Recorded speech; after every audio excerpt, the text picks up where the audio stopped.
तो दोस्तों इन्फोटॉक्स के बहुत ही फ्रेश एपिसोड में आपका स्वागत है। तो चलिए शुरू करते हैं। पहली खबर की शुरुआत करते हैं हमारी state owned oil company Bharat petroleum corporation limited से, जहां पर दोस्तों इस कंपनी के द्वारा कहा गया है कि अब वो महाराष्ट्र साइड में भी कुछ और सिटीज को उनके सिटी गैस डिस्ट्रीब्यूशन के थ्रू कवर करने वाले हैं, क्योंकि महाराष्ट्र साइड में औरंगाबाद एंड अहमदनगर इन दोनों सिटीज को सिटी गैस डिस्ट्रीब्यूशन नेटवर्क में कवर करने के लिए इन्होंने काम स्टार्ट कर दिया है। दोस्तों अगर आपको याद होगा तो कुछ समय पहले हमारी जो सेंट्रल गवर्नमेंट थी उनके द्वारा हमारे देश के बहुत सारी और सिटीज को सिटी गैस डिस्ट्रीब्यूशन नेटवर्क से कनेक्ट करने के लिए टेंडर इनवाइट किए गए थे एंड उस समय IOCL, BPCL, Adani total gas ऐसी बहुत सारी कंपनीज के द्वारा बिड सबमिट की गई थी, जिसमें BPCL को भी कई सारी सिटीज़ में city gas distribution network handle करने के लिए कॉन्ट्रैक्ट दे दिया गया था। और अब इसी के थ्रू इन्होंने महाराष्ट्र की दो सिटीज़ में यानी कि अहमदनगर एंड औरंगाबाद में इनका city gas distribution network launch करना स्टार्ट कर दिया है। स्पेसिफिकली इनका जो सिटी गैस डिस्ट्रीब्यूशन नेटवर्क होगा इसके थ्रू ये अहमदनगर से औरंगाबाद के बीच में एक न्यू पाइपलाइन बिछाएंगे,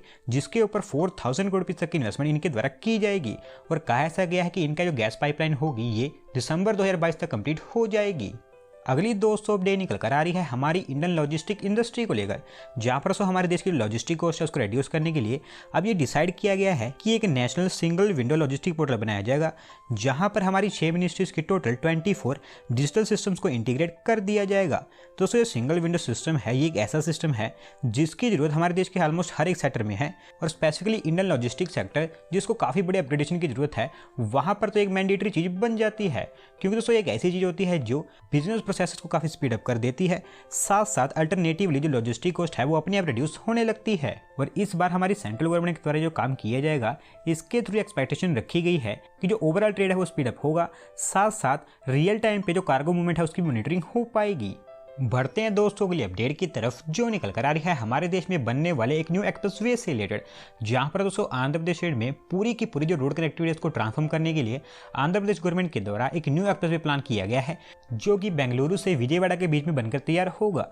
दोस्तों जो एक्सप्रेसवे होगा ये पूरा का पूरा एक ग्रीनफील्ड एक्सप्रेसवे होगा, जिसकी लेंथ अराउंड 332 किलोमीटर बताई गई है। और कहा ऐसा गया है कि हमारी सेंट्रल गवर्नमेंट की भारतमाला परियोजना के अंतर्गत 17,000 करोड़ रुपये स्पेंड करके इसका कंस्ट्रक्शन किया जाएगा। और साथ साथ ये भी कहा गया है कि एक बार जब ये बनकर तैयार हो जाएगा तो अमरावती कैपिटल सिटी रीजन में जो ट्रांसपोर्टेशन है वो काफी बेहतर देखने को मिलेगा। और वैसे मैं आपको ये भी बता दूं कि आंध्र प्रदेश गवर्नमेंट के द्वारा ये जो न्यू एक्सप्रेसवे प्लान किया गया है इसको अनंतपुरम से अमरावती के बीच में बनने वाला जो एक्सप्रेसवे प्रोजेक्ट था, जो कि चंद्रबाबू नायडू की सरकार के द्वारा प्लान किया गया था, उसको कैंसिल करने के बाद में इसको प्लान किया गया है। और दोस्तों अभी इसकी जो DPR है वो भी आंध्र प्रदेश गवर्नमेंट के द्वारा फाइनलाइज कर दी गई है। साथ साथ हमारी national highway authority of India ने भी ये जो प्रपोजल है इसको अप्रूव कर दिया है। और क्यों नहीं करेगी, क्योंकि अगर किसी प्रोजेक्ट में थोड़ी सी चेंजेस करने से उसकी जो कॉस्ट है वो 40 to 45% कम हो जाती है, तो इससे बेनिफिशियल थिंग क्या हो सकती है, क्योंकि दोस्तों पहले जो अनंतपुरम से अमरावती के बीच में एक्सप्रेसवे प्लान किया गया था उसका कंस्ट्रक्शन 30,000 करोड़ रुपये स्पेंड करके किया जाना था, जबकि न्यू एक्सप्रेसवे प्लान किया गया है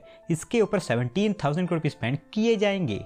अगली दोस्तों अपडेट निकल कर आ रही है हमारी फाइनेंशियल कैपिटल मुंबई से, जहां पर दोस्तों हमारी फाइनेंशियल कैपिटल मुंबई में जो टूरिस्ट आते हैं उनके लिए अब 2 बीचेस बनकर तैयार हो रही हैं, क्योंकि बृहन मुंबई म्यूनिसिपल कॉर्पोरेशन के द्वारा मुंबई में 2 और न्यू ब्रिजेस के लिए जो डेवलपमेंट का काम है वो आधे से ज़्यादा कंप्लीट कर दिया गया है। दोस्तों एज ऑफ नाउ मुंबई में 12 तो ऐसी बीचेस हैं जो कि बहुत ही बेहतरीन मानी जाती है। इसके अलावा भी बहुत सारी ऐसी बीचेस हैं जिनको रेनोवेशन एंड ब्यूटिफिकेशन की ज़रूरत है, और इस चीज़ से वो काफ़ी बेहतर बन सकती है। एंड सिमिलरली BMC के G साउथ वार्ड में वर्ली कालीवाड़ा के पास में नरीमन भट्ट जेटी एंड प्रभा देवी में P बालू बीच, ये दोनों ऐसी बीचेस हैं जिनको BMC के द्वारा ब्यूटीफाई किया जा रहा है। और यहाँ पर थीम बेसिस काम किया जा रहा है, जहाँ पर multi sport facilities, play area, gym, library इस तरह की थिंग्स बनकर तैयार हो रही हैं। और as of now multi sports area, painted slums, garbage barriers इस तरह की थिंग्स बनकर तैयार हो गई हैं। और कहा ऐसा गया है कि जल्दी ही इसका काम भी कंप्लीट होगा, और साथ साथ यहाँ पर एक वाकवे भी बनकर तैयार होगा। अगली दोस्तों अपडेट निकल कर आ रही है हमारी इंडियन डोमेस्टिक इंडस्ट्री से रिलेटेड, जहाँ पर दोस्तों हमारी इंडियन डोमेस्टिक इंडस्ट्री को सेफगार्ड करते हुए हमारी फाइनेंस मिनिस्ट्री के द्वारा एक बार फिर से कुछ Chinese products specifically Chinese floor and wall tiles के ऊपर एंटी डंपिंग ड्यूटी लगा दी गई है। और इसके लिए रीज़न ये दिया गया है कि जो चाइनीज़ प्रोडक्ट्स थे ये हमारी जो Indian domestic and local industries इसको डिस्टर्ब कर रहे थे। तो दोस्तों आपको ये बताने की ज़रूरत नहीं है कि जो चाइनीज़ मैन्युफैक्चरिंग इंडस्ट्री है वो काफ़ी ज़्यादा डेवलप है, और वो इतना दमखम रखती है कि वो किसी भी कंट्री की लोकल मार्केट में घुसकर उसको डिस्ट्रॉय कर सकती है। और इवन इंडिया में भी हमें ये चीज़ें कई बार देखने को मिली है। तभी तो हमारी सेंट्रल गवर्नमेंट और फाइनेंस मिनिस्ट्री के द्वारा कई बार anti dumping duty Chinese products पर लगाई गई है और एक बार फिर से सेम थिंग हमें देखने को मिल रही है। और दोस्तों ऐसा नहीं है कि जो एंटी डंपिंग ड्यूटी लगाई गई है ये सभी तरह के प्रोडक्ट्स पर लगाई गई है, स्पेसिफिकली ये कुछ तरह के फ्लोर एंड जो वॉल टाइल्स हैं उनके ऊपर ही लगाई गई है। और कहा ऐसा गया है कि जो एंटी डंपिंग ड्यूटी होगी ये अगले 5 साल तक वैलिड रहेगी। अगली दोस्तों अपडेट निकल कर आ रही है Pune Nashik semi high speed rail line को लेकर,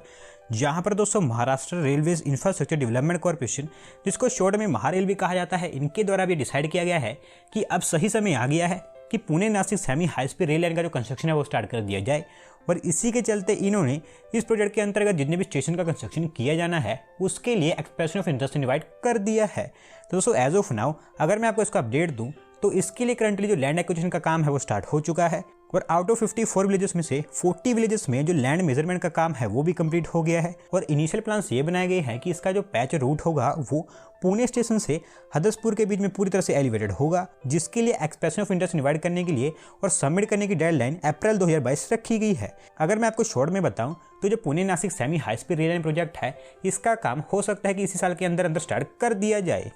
बढ़ते हैं दोस्तों अगली अपडेट की तरफ, जो निकल कर आ रही है हमारी नेशनल कैपिटल दिल्ली से, जहां पर दोस्तों नेशनल कैपिटल दिल्ली में CO2 का इम्पैक्ट इन्वायरमेंट पर और भी कम करने के लिए न्यू दिल्ली म्युनिसिपल कॉर्पोरेशन के द्वारा डिसाइड किया गया है कि वो पूरी तरह से ग्रीन एनर्जी पर स्विच हो रहे हैं और 2025 तक उनका जो टारगेट है कंप्लीट कर दिया जाएगा। दोस्तों NDMC के अकॉर्डिंग उनके अंडर के ऑब्लिगेशन में जितना भी एरिया आता है वो एज ऑफ नाउ 450 मेगावाट तक की पावर को यूज़ करता है। और एज ऑफ नाउ NDMC के द्वारा जो सोलर एनर्जी है या फिर जो ग्रीन एनर्जी है उसको कोई ज़्यादा जनरेट नहीं किया जाता है, लेकिन ये टारगेट काफ़ी बड़ा है। तो इसी के चलते इनके द्वारा डिसाइड किया गया है कि इसी साल के एंड तक इनकी जो ग्रीन एनर्जी का शेयर होगा वो 32% तक, 2023 तक 65%, 2024 तक 83% एंड 2025 तक इसको 100% तक कर दिया जाएगा। और करंटली 142 मेगावाट की नॉन CO2 बेस्ड पावर को परचेज करने के लिए इनके द्वारा एग्रीमेंट साइन किया जा रहा है। और अगर दोस्तों ये टारगेट कंप्लीट कर दिया जाते हैं तो NDMC हमारे देश की ऐसी पहली अर्बन लोकल बॉडी होगी जो कि पूरी तरह से ग्रीन एनर्जी का इस्तेमाल करेगी। अगली दोस्तों अपडेट निकल कर आ रही है कर्नाटका गवर्नमेंट के एक न्यू इनिशिएटिव को लेकर, जहां पर दोस्तों कर्नाटका स्टेट के कई सारे विलेजेस में जो वाटर प्रॉब्लम है उसको सॉल्व करने के लिए कर्नाटका गवर्नमेंट के द्वारा डिसाइड किया गया है कि वो उनकी स्टेट में जितने भी नेशनल हाईवेज हैं उनके आसपास रेन वाटर हार्वेस्टिंग स्टार्ट करेंगे। और उनका मानना है कि ये जो इनिशिएटिव होगा ये कर्नाटका में जो वाटर प्रॉब्लम है उसको सॉल्व करने में काफ़ी हेल्पफुल साबित होगा। तो दोस्तों वैसे मैं आपको बता दूं कि जो कंसेप्ट है रेन वाटर हार्वेस्टिंग का ये हमारी ministry of road transport and highways and साथ साथ स्पेसिफिकली हमारे नितिन गडकरी जी, जिनको बॉब द बिल्डर भी कहा जाता है, इनके द्वारा महाराष्ट्र स्टेट में लॉन्च किया गया था। एंड आज के समय में महाराष्ट्र स्टेट में जो रेन वाटर हार्वेस्टिंग है ये कई सारे विलेजेस में जो वाटर की प्रॉब्लम है उसको सॉल्व करने का काम कर रही है। और इसी कंसेप्ट का इस्तेमाल अब कर्नाटका गवर्नमेंट भी करेगी, क्योंकि उनका मानना है कि ये उनकी स्टेट के लिए काफ़ी हेल्पफुल साबित होगा। और इसके अंतर्गत check dams, contour bunding, planting of trees, harvesting structures, ये सब चीज़ें बनकर तैयार होंगी। और सबसे पहले इसकी जो शुरुआत होगी वो बेलागावी डिस्ट्रिक्ट में होगी एंड अगर सक्सेसफुल जाता है तो थ्रू आउट द स्टेट इसको कंप्लीट किया जाएगा। आज की दोस्तों लास्ट अपडेट निकल कर आ रही है केरला स्टेट के एक थीम पार्क से रिलेटेड, जहां पर दोस्तों कोझिकोड बीच पर लोकेटेड जो लायन पार्क है जो कि एक तरह का थीम एंड अम्यूजमेंट पार्क है, इसको अब एक काफ़ी बड़ा फेसलिफ्ट मिलने वाला है, क्योंकि इसके रेनोवेशन के लिए जो मास्टर प्लान है उनको प्रिपेयर करने पर काम स्टार्ट कर दिया गया है। तो दोस्तों एज ऑफ नाउ ये थीम पार्क है एक ऐसी कंडीशन में है जिसको देखकर आप कह सकते हैं कि ये थीम पार्क तो है ही नहीं। और क्योंकि ऐसी जो चीज़ें होती हैं उनको मेंटेनेंस एंड अपग्रेडेशन की ज़रूरत होती है जो इसको मिली नहीं है, इसी के कारण इसकी इतनी बुरी हालत हो चुकी है। पर अब कोझिकोड कॉर्पोरेशन के द्वारा डिसाइड किया गया है कि वो इसको एक काफ़ी बड़ा फेसलिफ्ट देंगे, जिसके अंतर्गत जो मास्टर प्लान्स हैं वो प्रिपेयर करने पर काम स्टार्ट हो गया है। अप्रैल 2022 तक इसके मास्टर प्लान भी प्रिपेयर हो जाएंगी और कहा ऐसा गया है कि इसी साल के एंड तक इसको पूरी तरह से रेनोवेट कर दिया जाएगा। तो दोस्तों आज की वीडियो में बस इतना ही। अगर आप अपनी तरफ से कोई अपडेट सबमिट करना चाहते हैं तो डिस्क्रिप्शन में दिए गए लिंक पर क्लिक करके सबमिट कर सकते हैं। और अगर आज की वीडियो पसंद आई हो तो वीडियो को लाइक करें, चैनल को सब्सक्राइब करें। धन्यवाद आपका वीडियो को देखने के लिए।